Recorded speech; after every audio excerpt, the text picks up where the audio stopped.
오늘 우리에게 주시는 하나님의 말씀은 요한복음 18장 11절 한 절만 보겠습니다. 요한복음 18장 11절 우리 한 절이기 때문에 우리 다 같이 우리 스크린을 참조해서 한 목소리로 우리 힘있게 하나님의 말씀, 이 계시의 말씀을 봉독하도록 하겠습니다. 시작. 예수께서 베드로더러 이르시되 칼을 칼집에 꽂으라. 아버지께서 주신 잔을 내가 마시지 아니하겠느냐 하시니라. 아멘. 우리 주일학교가 이렇게 쉬지 않고 말씀을 사랑하고 말씀을 자랑할 수 있도록 우리 주일학교가 저는 분리되는 거 싫어합니다. 주일학교 따로, 장년 예배 따로, 청소년, 청년 예배, 교회는 한 가족입니다. 그래서 왜 자꾸 이렇게 분리하고 애들은 막 가라? 아닙니다. 저는 애들은 오라라는 강력한 생각이 많습니다. 그래서 우리 주일학교 친구들도 두 달에 한 번, 한 달에 한 번은 조금 힘들 수도 있으니까 두 달에 한 번 정도는 특별 찬양으로 하나님께 영광 돌릴 줄로 믿습니다. 잠깐 기도하겠습니다. 거룩하신 하나님 감사합니다. 우리 사랑하는 말랑말랑 우리 키즈, 우리 인천은연교회의 자랑이며 소망이며 희망이며 미래며 꿈이며 다음 세대의 귀한 어린이들 하나님 사랑하여 주셔서 감사합니다. 하나님 몸으로 찬양하고 아버지 마음으로 찬양하고 우리의 모든 것으로 찬양 드렸습니다. 하나님 천국은 이런 어린아이와 같은 마음을 가진 사람이 갈 수 있다 하셨으니 하나님 우리 인천은연교회 우리 사랑하는 말랑말랑 키즈 하나님 긍휼을 더하여 주셔서 차고 넘치는 은혜를 부어 주시옵소서. 하나님 수고하는 선생님들 있습니다. 이른 아침부터 사랑하는 어린이들에게 말씀을 가르치고 전하기 위해서 수고하고 땀 흘리며 노력하는 가운데 있사오니 주님 아시지요. 하나님 무엇보다도 말씀을 가르치는 우리 사랑하는 선생님들에게 영력과 지력과 체력과 주님 놀라운 하나님의 성령의 능력을 부어주셔서 아버지 잘 감당하여서 우리 인천은연교회의 또 다른 여호수아와 갈렙, 에스더, 느헤미야와 다니엘 그리고 보아스와 야긴과 같은 귀한 기둥으로 세워 주시옵소서. 감사드리오며 오르가신 예수님의 이름으로 기도드리옵나이다. 아멘. 우리 좌우분들과 이렇게 인사해 봅시다. 하나님의 축복 많이 받으시기 바랍니다. 하나님의 축복 많이 받으시기 바랍니다. 우리 교회를 잘게 방문하시는 외부 손님들이 있으셨잖아요. 오셔서 공통적으로 저에게 해주시는 말들이 있습니다. 첫 번째는 무엇이냐면 교회가 너무 화기애애하다라는 겁니다. 그리고 두 번째, 앞에서 찬양하는 사람은 도대체 누구냐라는 질문을 하고, 그리고 참 아이들의 웃음소리에 너무나도 생동감이 있다라는 말을 많이 해주셨습니다. 그래서 저는 그에 대한 답변으로 하나님이 함께 하시는 교회는 기쁨이 있을 수밖에 없고 소망이 있을 수밖에 없다. 또 하나 더 나가 앞에서 찬양 인도하는 분은 애가 4명 딸린 아저씨입니다라고 제가 말씀을 농담 삼아 드립니다. 그만큼 젊은 교회입니다. 우리 인천은연교회는 굉장히 젊은 교회예요. 그만큼 소망이 있다라는 거죠. 그리고 또 하나 저한테 하는 질문은 드럼 치는 청년은 누구냐라 그래서 우리 인천은연교회의 자랑이며 소망이며 하나님의 찬양을 몸으로 드럼으로 하는 우리 시각장애 청년이다. 그래서 깜짝 놀랍니다. 교회가 이렇게 구석구석에 하나님께서 필요한 은사와 달란트를 주셔서 꼭 필요한 사람이 한 명씩 다 배치되어 있죠. 참 너무 감사한 것 아닙니까? 그런데 저는 진짜 자랑은 주일학교입니다. 저는 주일학교 자랑합니다. 왜냐하면 보통 이만한 사이즈의 주일학교를 안 합니다. 선생님도 없고 돈도 없고 시간도 없기 때문에 하지 않고 코로나 시대에 무슨 주일학교를 운영하느냐. 그래서 10분, 15분짜리 영상 만들어서 카톡으로 보내는 게 거의 대부분 지금 하고 있습니다. 그런데 우리 선생님들 너무 감사해요. 또 이른 아침부터 또 주일날이라고 해서 또 새벽에 나오시고 아마 예배 끝나고 하면 다 이게 쓰러질 거라고 생각이 들어요. 저도 과거에 옛날에 그랬는데 그런데 그때 제가 가르쳤던 아이들이 보고 싶습니다. 제가 가르쳤던 아이들이 생각이 나요. 참 그립습니다. 어떻게 지내는지. 지금 다 결혼했을 것 같아요. 서두에 제가 이 말씀을 왜 드리냐면은 우리 인천은영교회는요, 여러분 어디 가서든지 자랑하셔도 됩니다. 어디 가서든지 자부심을 가지셔야 돼요. 그래서 제가 여러분에게 그런 소망과 자부심을 드리기 위해서 할 수 있는 한 시스템이나 이런 문화나 이런 것들을 그래도 최고는 하지 못하더라도 최선을 다해서 준비해 보려고 합니다. 그래서 아이들에게 그런 소망을 가져주십시오. 그래서 우리 아이들을 위한 시설과 시스템 이런 장비들도 구축을 할 생각이 굉장히 많이 있습니다. 그런 교회가 저는 향후 20년, 30년 후에 소망이 있다라고 생각을 합니다. 내일부터 고난 주간 새벽 기도가 시작이 됩니다. 제가 말씀을 전하기 전에 잠깐 말씀을 좀 드리고 시작하겠습니다. 제가 좀 제작한 간지가 있습니다. 주보에 오늘 나눠드렸는데 이거는 새벽에 오실 때마다 필참하고 가지고 오시는 겁니다. 그래서 여기 보면은 월, 화, 수, 목, 금 이렇게 5일 동안 이렇게 매일매일 묵상하는 묵상의 글이 있고 그날 말씀의 본문과 그리고 제목 그리고 어떤 말씀을 증거할지 제가 준비를 해서 나누려고 합니다. 그리고 부활절 새벽 예배도 주일날 5시에 본당에서 드릴 계획에 있습니다.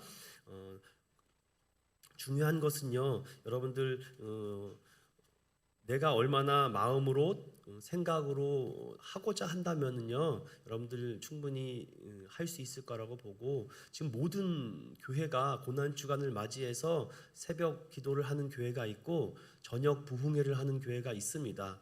작은 교회라고 못할 것 같습니까? 그런 편견을 깨야 됩니다. 작으니까 더 빨리 움직일 수 있고 더 많은 것을 할 수 있는 것입니다.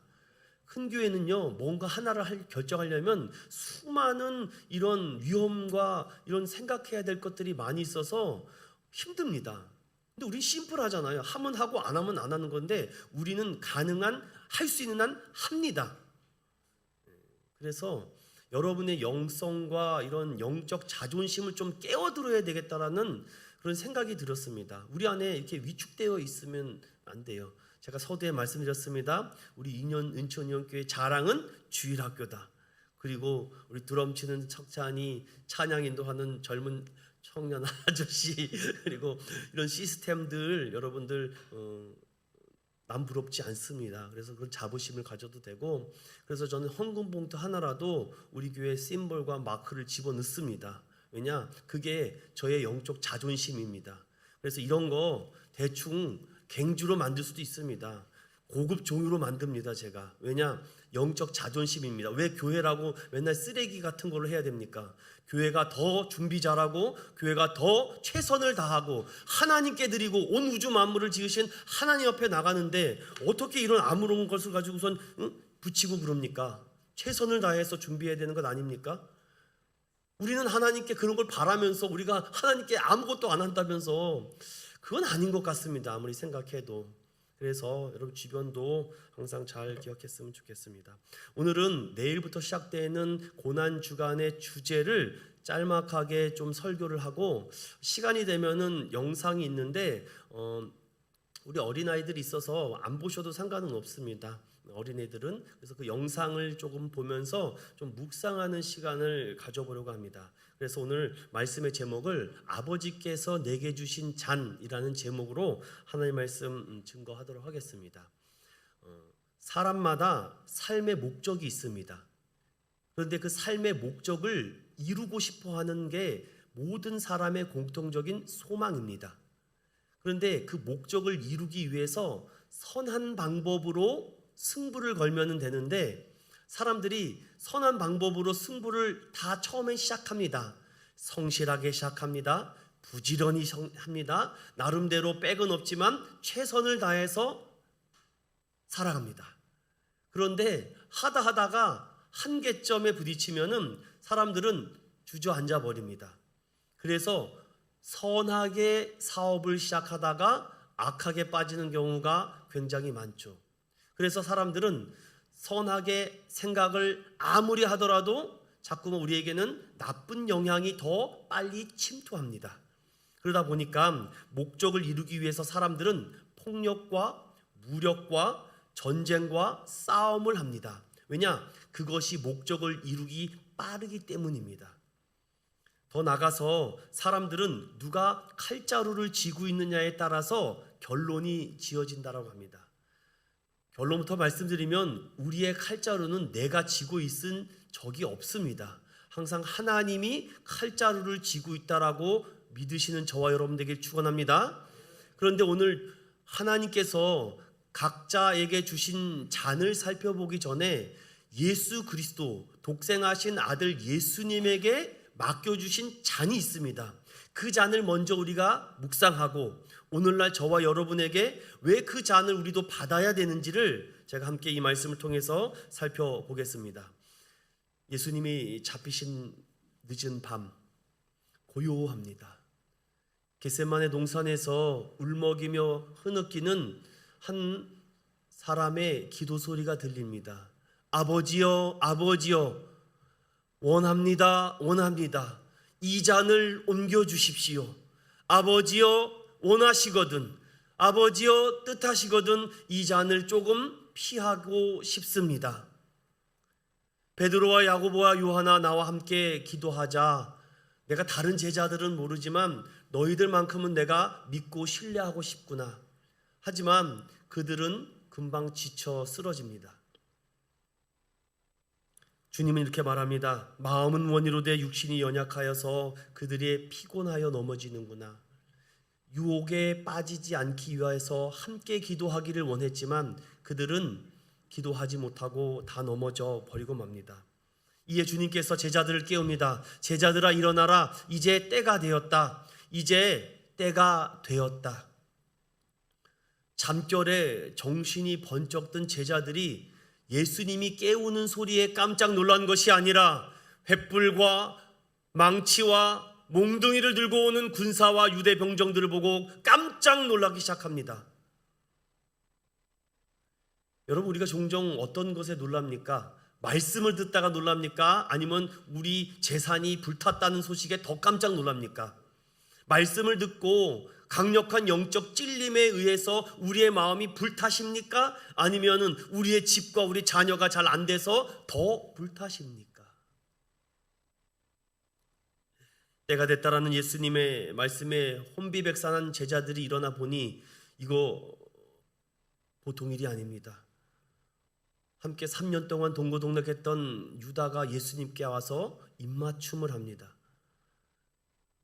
유다야 라는 수많은 외침에도 그는 꿈쩍하지 않고 그는 이미 돈꾀에 눈이 멀어버렸습니다. 등과 횃불과 무기를 가지고 찾아온 그들에게 목적은 하나입니다. 예수를 잡으려고 하는 목적. 제가 아까 말씀드렸죠. 아무리 선한 일이라도 목적을 달성하기 위해서는 무력을 사용하는 것이 빠릅니다. 한밤중에 예수님을 잡으러 오죠. 그 광경을 지켜보던 나름대로 의리파 수장 베드로가 장난 아니네, 이거 이러고 있다가는 큰일 나겠다라고 생각하여 그래도 내가 예수님의 그래도 버디가드인데 그래도 내가 모른 체 할 수 없지, 내가 그래도 여기에서 큰 형님인데 내가 가만히 있을 수 없지, 이러다가는 사랑하는 예수님이 잡혀가시겠네, 안 되겠다. 품속에 품고 있던 날카로운 칼을 꺼내서 휘두르기 시작합니다. 성경 어디에도 베드로가 칼을 품고선 다녔다는 것을 몰랐는데 그가 항상 가슴에 칼을 품고 있었다. 여러분, 우리가 무엇을 품고 사느냐에 따라서 그 향기가 납니다. 항상 우리가 말씀과 은혜로 성령으로 충만하면 툭 건드리면 말씀과 은혜의 소리가 나옵니다. 그런데 칼을 품고 있는 베드로를 보십시오. 칼을 품고 그는 사방 휘두르기 시작합니다. 그러자 성경에 기록된 말에 의하면 대제사장의 종 말고의 귓볼을 잘랐다라고 말합니다. 그래도 나름대로 베드로니까 이렇게 했겠죠. 나머지 제자들은 지금 무엇하고 있습니까? 아마 미리 도망간 사람도 있고, 또 마가복음에도 보면은 홀딱 벗어가지고서는 홑 이불만 메고 도망간 제자도 있다라고 성경은 기록하고 있습니다. 그래도 베드로는 그래도 멋있는 남자 아닙니까? 그런데 칭찬받고 뭔가 사랑받을 줄 알았던 베드로가 오늘 어떠한 일을 당합니까? 칼을 칼집에 도로 꽂아 넣어라. 칼을 칼집에 도로 꽂아 넣어라. 성경을 보겠습니다. 함께 읽어보겠습니다. 52절 시작. 이에 예수께서 이르시되 내 칼을 도로 칼집에 꽂으라. 칼을 가지는 자는 다 칼로 망하리라. 베드로는 예수님을 지키기 위해서 휘둘렀는데 오히려 책망을 받고 있습니다. 베드로에게 쓸데없는 행동을 했다라는 말을 하는 것과 동일하죠. 즉 지금 베드로는 누구를 위해서 지금 칼을 휘두른 것인가? 여러분, 우리가 종종 우리가 갖고 있는 무기들이 있습니다. 그게 칼이 될 수도 있고, 그게 날카로운 독설이 될 수도 있고, 날카로운 시선과 날카로운 독화살, 독침이 될 수가 있습니다. 그런데 그것을 남발하죠. 막 던집니다. 뭐 상대방이 죽든 안 죽든 막 던지고 나서 아차 싶죠. 그러나 여러분, 한번 독이 묻은 칼에 베인 살점과 뼈는요, 회복하는데 굉장히 오랜 시간이 걸립니다. 그래서 우리는 항상 조심해야죠. 그리스도인이 왜 그리스도인답지 못하다는 얘기를 많이 듣는 이유 중에 하나가 무게감이 없어서 그렇습니다. 무게감이 없다 보니까 그냥 막 던지는 거죠. 우리 사랑하는 부모님들도 우리 자녀들에게 말을 할 때 조심스럽게 해야 될 것 같아요. 저도 종종 두 아들에게 듣다가 내가 저런 말을 했었나? 깜빡 잊을 때가 많이 있죠. 베드로는 미약한 힘이지만 이 칼을 휘둘러서 예수님을 지켜주고자 했는데, 조금이나마 힘이 되어드리고자 했는데, 그러나 그 모든 행동은 오히려 책망을 받는 일이 되었습니다. 이미 베드로는 이와 비슷한 상황이 과거에도 있었죠. 성경을 좀 더 볼까요? 마태복음 16장 21절부터 23절에 보면은 예수님께서 너희는 나를 누구라 하느냐라고 할 때 베드로가 가장 먼저 주님은 그리스도시요 살아계신 하나님의 아들입니다라는 고백에 바요나 시모나 이를 알게 한 것은 친인척도 아니고 살아계신 하나님의 알려주심이다. 천국 열쇠를 주겠다. 음부의 권세가 너를 해하지 못하겠다라고 칭찬 들었습니다. 그러고 나서 바로 예수님께서 이제 많은 고난과 죽임을 당하고 3일 만에 부활하겠다라는 얘기를 하자 22절 다 같이 읽어봅니다. 시작. 베드로가 예수를 붙들고 항변하여 이르되 주여 그리 마옵소서 이 일이 결코 주께 미치지 아니하리이다. 참 이 말씀을 잘 이해하셔야지만 될 것 같아요. 자, 예수님을 붙잡고 주님 걱정하지 마십시오. 제가 끝까지 주님은 지켜드리겠습니다. 내가 온몸을 불사서라도 내가 정말 주님 하나 내가 못 지키겠습니까? 라고 말하자마자 주님이 바로 무엇이라고 얘기합니까? 23절 읽어봅니다. 시작. 예수께서 돌이키시며 베드로에게 이르시되 사탄아 내 뒤로 물러가라. 너는 나를 넘어지게 하는 자로다. 내가 하나님의 일을 생각하지 아니하고 도리어 사람의 일을 생각하는도다 하시고. 얼마나 베드로가 충격을 받았겠습니까? 아니 예수님 어떻게 욕을 하셔도 저한테 사탄이라고 얘기합니까? 그냥 시모나 이렇게 얘기하면 되죠. 사탄이라고 말하면 어떻게 합니까? 그래서 우리 옛날에 어르신들은 우리 자녀들이 하도 속색이면은 이렇게 하지, 이 왼수야, 이 왼수라고 얘기합니다. 여러분 자녀들에게 왼수라고 말할 정도면 갈 때까지 간 거 아닙니까? 그래서 예수님은 베드로에게 이렇게 얘기합니다.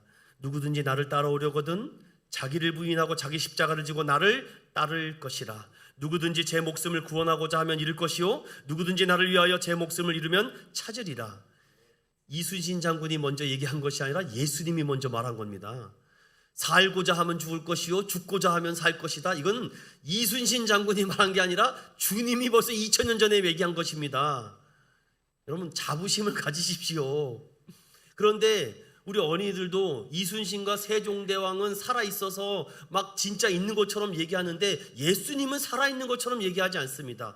여러분, 역사의 문헌을 보면 이순신과 세종대왕의 역사적 기록보다 예수님에 대한 기록이 수십 수백 배 더 많이 있습니다. 그런데 우리는 어떻게 합니까? 예수님에 대해서 자녀들에게 가르칠 때는 뭔가 미지근하게 가르칩니다. 정말 옆에 살아있는 것처럼 동화 구현을 해줘야 되잖아요.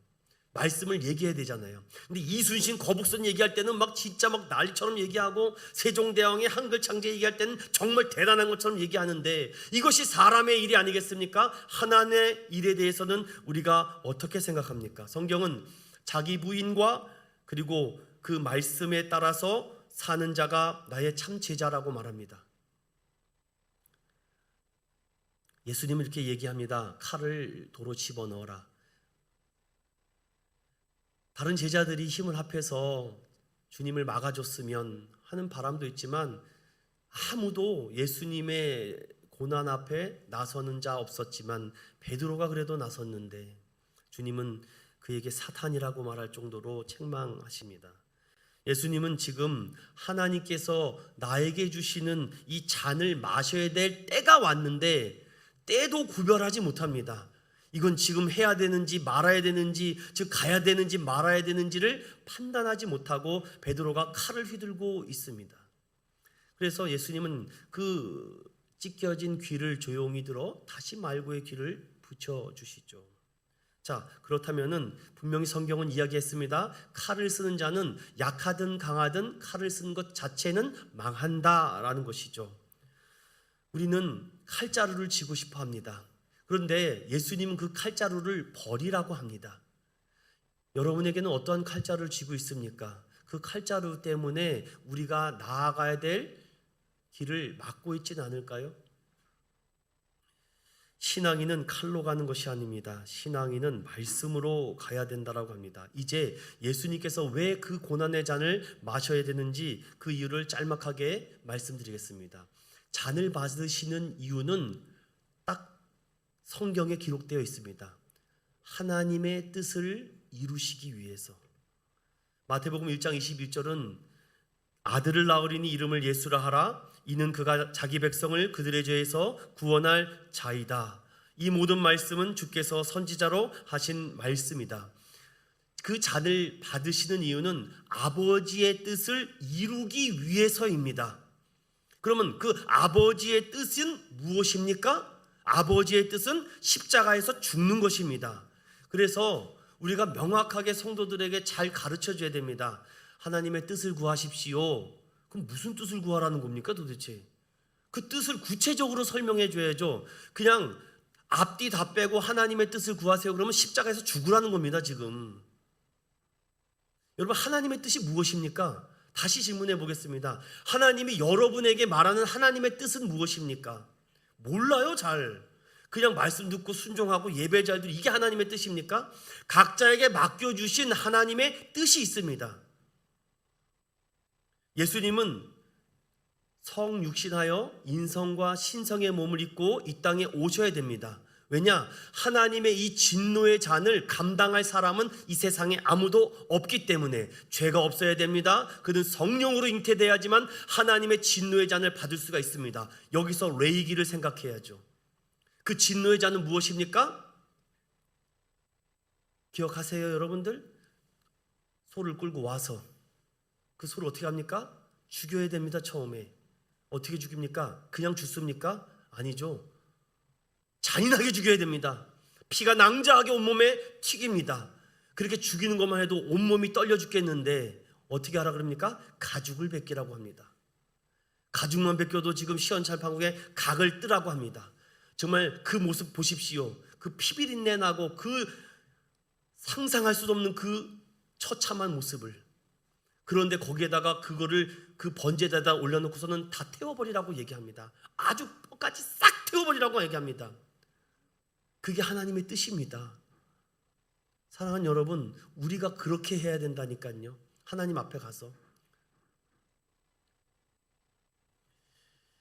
예수님은 우리의 죄를 위해서 대속의 죽음을 지셔야 합니다. 즉 예수님은 십자가에 죽기 위해서 온 것입니다. 그래서 겟세마네 동산에서 아버지여 할 수만 있다면 이 잔을 옮겨달라고 기도하신 이유가 바로 이 이유 때문입니다. 그러나 나의 온대로 마옵시고 아버지의 뜻대로 되기를 원한다고 주님은 기도하십니다. 베드로전서 2장 22절에는 다 같이 읽어봅니다. 시작. 이를 위하여 너희가 부르심을 받았으니 그리스도도 너희를 위하여 고난을 받으사 너희에게 본을 끼쳐 그 자취를 따라오게 하려 하셨느니라. 아멘. 잘 기억하십시오. 예수님이 그 고난의 순환의 죽음의 대속의 잔을 마셨습니다. 그럼 우리도 그 잔을 똑같이 받으라는 것입니까? 아니라 예수님의 하나님의 뜻을 순종하라는 것은 그 본을 본받아, 그 고난을 본받아 우리도 예수님의 그 발자취를 따라가라는 것입니다. 우리가 죽어야 될 그 현장에 예수님이 죽으셨고, 우리가 홀랑 가죽이 벗겨져야 될 그곳에 예수님이 벗겨지셨고, 예수님이 각이 떠지셨고, 예수님이 다 불타져 그 피를 하나님께 드릴 때 그 진노가 우리에게 쏟아지지 않고 그 어린 양 예수 그리스도에게 쏟아졌다는 것입니다. 그래서 요한복음은 보라 세상 죄를 지고 가는 하나님의 어린 양을 보라. 한 주간 동안 그 어린 양을 보는 시간입니다. 주님, 내가 죽어야 될 그곳에 주님이 죽으셨군요. 주님 감사합니다. 예수님께서 아버지께서 주신 자는 하나님 아버지의 뜻을 이루는 것과 십자가에서 죽는 것입니다. 그런데 정말 감사한 은혜는 무엇입니까? 우리는 그렇게 하지 않아도 된다는 것입니다. 우리는 더 놀라운 은혜와 감사가 무엇입니까? 이미 예수님께서 그 진노의 잔을 다 받으셨기에 하나님의 뜻을 다 이루셨기 때문에 우리는 믿음으로 바라보고 그 의를 힘입어 하나님께 나아가는 것입니다. 주님 감사합니다. 그래서 우리는 하나님을 찬양하고 영광 돌리고 예배 드리는 것이 하나님의 뜻입니다. 그런데 예배를 안 드린다고요? 그럼 하나님의 가장 기본적인 뜻을 배반하고 있는 겁니다. 찬양을 안 드린다고요? 그럼 그건 잘못된 거죠. 왜 죽으셨습니까? 그래서 하나님은 우리에게 이렇게 말씀합니다. 마태복음에. 그래서 가장 먼저는 하나님을 사랑하고 그리고 내 이웃을 내 몸과 같이 사랑하라. 이것이 너에게 주는 계명이다. 우리가 그렇게 안 죽어도 된다. 더 이상 네가 그렇게 안 죽어도 돼. 너는 사랑의 잔만 가지고 와라. 하나님을 사랑하는 잔, 이웃을 사랑하는 잔, 그것만 있으면 된다. 그럼 예수님은 잔을 어떻게 받으셨습니까? 그 잔을 받으시는 방법도 나옵니다. 예수님을 잡으러 올 때 예수님은 얼마든지 도망칠 수도 있었고 숨을 수도 있었고 천사를 불러서 12군단으로 불러서 여기 있는 군병들 한 번에 다 죽일 수도 있었습니다. 그러나 그렇게 하지 않죠. 누구를 찾느냐라고 말할 때 내가 나사렛 예수를 찾는다라는 그들의 말에 뭐 멀리서 찾느냐, 내가 예수다. 그 잔을 받으시는 첫 번째 방법이 무엇입니까? 내가 누구인지 나의 정체성을 밝힙니다. 여러분, 복음이 부끄럽습니까? 요즘 매스컴과 미디어 때문에 교회 다니기가 부끄럽습니까? 얼마나 많은 그런 글들을 보면은 정말 참 그렇습니다. 그들에게 예수님의 고난의 잔이 어떤 의미로 다가오는지 묻고 싶습니다. 정말 믿음이 있는지 소망이 있는지. 나사렛 예수가 어디 있느냐? 나다. 절대로 부인하지도 않습니다. 내가 그 예수다. 사랑하는 여러분, 하나님을 믿고 예수를 주로 고백하는 많은 사람들이 지금 예수님을 부끄러워하고 있습니다. 내가 교회 다닌다는 것을 밝히고 있지 않습니다. 코로나의 진원지가 교회이기 때문입니까? 왜 숨으려고 합니까? 왜 예수님은 내가 예수라고 자신 있게 얘기하는데 우리 안에는 그런 결단과 용기가 없습니까? 숨어서 하나님이 원치 않는 죄를 짓고 있어서 그런 건 아닙니까? 우리가 깨끗하고 투명하다면 자신 있게 I am Christian이라고 왜 말을 못합니까? 무서움에 벌벌 떨고 있는 그 현장에 저는 백부장이 생각났습니다. 이 많은 민족 중에 이 이스라엘 땅에 백부장과 같은 믿음을 가지고 있는 사람을 내가 보지 못했다. 이만한 믿음을 가진 자를 내가 보지 못했다. 예수님이 특급 칭찬이 성경에 많이 나오지 않는데 그 중에 한 명이 백부장이었다는 것. 구원받는 성도가 평생 주님을 사랑한다고 말하면서 자신이 주신 그 은혜와 사랑과 믿음을 통해 주님을 기쁘시게 한 적이 한 번도 없다면 정말 심각하게 고민해 봐야 되지 않을까요? 저는 그것을 잔을 받는 방법은 우리 스스로 우리 몸에 예수 그리스도의 흔적을 좀 새기십시다. 좀 이렇게 새겨야 됩니다. 나 예수 믿어요 라고 이렇게 새겨야 되지 않습니까? 그리스도의 흔적이 없고 예수 그리스도의 흔적이 없는데 어떻게 불신자들에게 우리의 믿음과 우리의 흔적을 보여주겠습니까? 그러니 우리에게 갖고 있는 건 무엇입니까? 날카로운 칼밖에 없습니다. 빨리 목이라도 쳐서 칼자루를 쥐고 싶은 게 우리의 마음 아니겠습니까? 우리 안에 수많은 칼들이 있습니다. 여러분, 베드로가 왜 여기서 실패했다라고 생각합니까? 그는 잘못 품고 있던 칼날이 그 칼끝이 잘못된 방향으로 향하고 있기 때문이라고 봅니다. 그의 혈기, 분노, 폭력, 폭언, 시기, 미움, 질투, 칼끝이 누구에게 향하고 있습니까? 자신에게 향하고 있어야 될 그 칼날이 상대방에 향하고 있으니 나는 아무렇지도 않고 나는 괜찮다라고 말하지만 그 칼끝이 나를 향하고 있다는 것은 왜 모르고 있습니까? 세례자 요한은 이렇게 얘기합니다. 이미 도끼가 나무 뿌리에 놓였으니 회개하라, 천국이 가까이 왔다라고 말합니다. 나는 아니지요. 예수님을 파는 사람이 나는 아니지요 라고 말하고 있지 않습니까? 하나님의 진노의 칼날과 성령의 불칼이 우리를 향하고 있지 않는가? 우리는 다시금 생각해야 됩니다. 그래서 그 잔을 받는 방법은 나의 정체성을 밝히는 겁니다. 나사렛 예수다. 나는 예수 믿는다. 그리고 상대방을 향하고 있는 그 칼날을 돌리십시오. 아니면 버리십시오.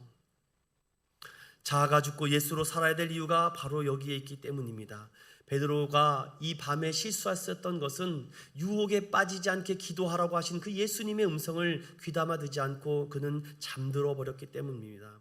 그래서 항상 기뻐하라, 쉬지 말고 기도하라, 범사에 감사하라 하신 이 하나님의 영적 말씀 장치가 우리 안에 있다는 것은 정말 감사한 일이 아니겠습니까? 끝으로 잔을 받으신 결과입니다. 여러분, 우리가 감당할 만한 시험을 주시고 그 감당할 즈음에 피해갈 길도 우리에게 열어주신다고 말씀하셨습니다. 그렇다면 최근에 어떤 시험을 받으셨습니까? 그러면 그 시험을 어떻게 피해 가셨습니까? 우리 안에 닫혀진 마음들이 너무나도 많이 있습니다. 그래서 쉽게 우리가 받아들이지 못하는 마음들이 많이 있습니다.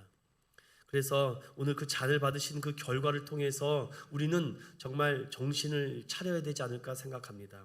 예수님은 그 하나님의 뜻의 잔을 마셨습니다. 그리고 십자가의 그 잔을 모두 다 받으시고 다 이루었다라고 말씀합니다. 시간이 지나고 나이가 먹었다고 해서 다 이룬 것이 아니라 하나님의 뜻을 이룬다는 것은 오늘날 이렇게 말합니다. 너를 통해 얼마나 많은 영혼이 구원받았느냐, 그리고 지금 얼마나 많은 제자가 네 옆에 있느냐, 이거 물어보십니다. 너를 통하여 얼마나 많은 사람들이 복음을 들었느냐.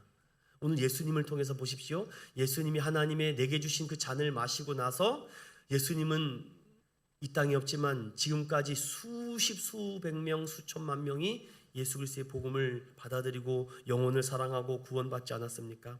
예수님은 이렇게 우리에게 마지막 담보하십니다. 죄인 하나가 회개하여 영생을 얻고 구원받게 하심이 가장 큰 일이다. 이것이 영혼 구원이다. 그 잔을 받으시는 이유. 여러분, 왜 교회 다니십니까? 왜 직분을 받으셨습니까? 저 같으면 왜 목사가 됐습니까? 복음 전하라고 목사 된 것입니다. 예수 전하라고 목회자가 된 것입니다. 그런데 그것을 안 한다면은 빨리 자리를 내려놔야죠. 여러분, 왜 집사의 직분을 받으셨습니까? 교회에 몸된 교회를 세우라고 세우는 것입니다. 그런데 잔을 받겠다고요? 이 잔을 이 한 주간 어떻게 받고자 하는 그 태도와 마음가짐을 따라서 하나님의 음성이 다르게 들릴 것입니다. 오히려 더 괴로울 것입니다. 이 잔 때문에. 이 잔 때문에 정말 지금까지 잘했는데 뭘 더 이렇게 잘하라고 주님은 우리에게 계속 부담을 주시는가?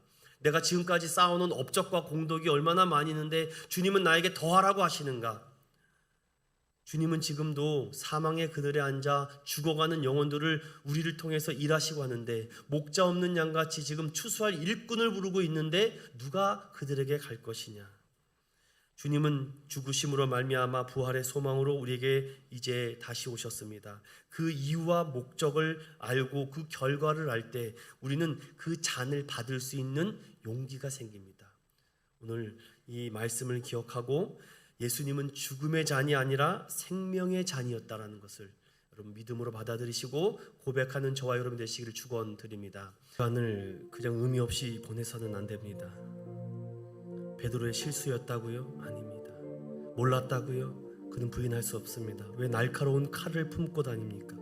그 칼을 빨리 버려야 됩니다. 그 버리지 않으면 수많은 사람들이 상처받고 우리의 아픔에 시달립니다. 감정에 휘둘릴 뿐입니다. 하나님 아버지는 우리에게 이렇게 말씀하고 계십니다. 하나님 아버지의 마음을 달라고, 당신의 눈물을 달라고. 오늘도 이 찬양을 통해서 우리가 이 고난주간과 부활을 준비하는 우리에게 예수 그리스도의 그 십자가 사랑을 다시 한번 깊이 묵상하며 이 찬양을 통해서 하나님께 감사하며 그 은혜에 다시금 함께 영광 돌리는 저와 여러분 되시길 소망합니다.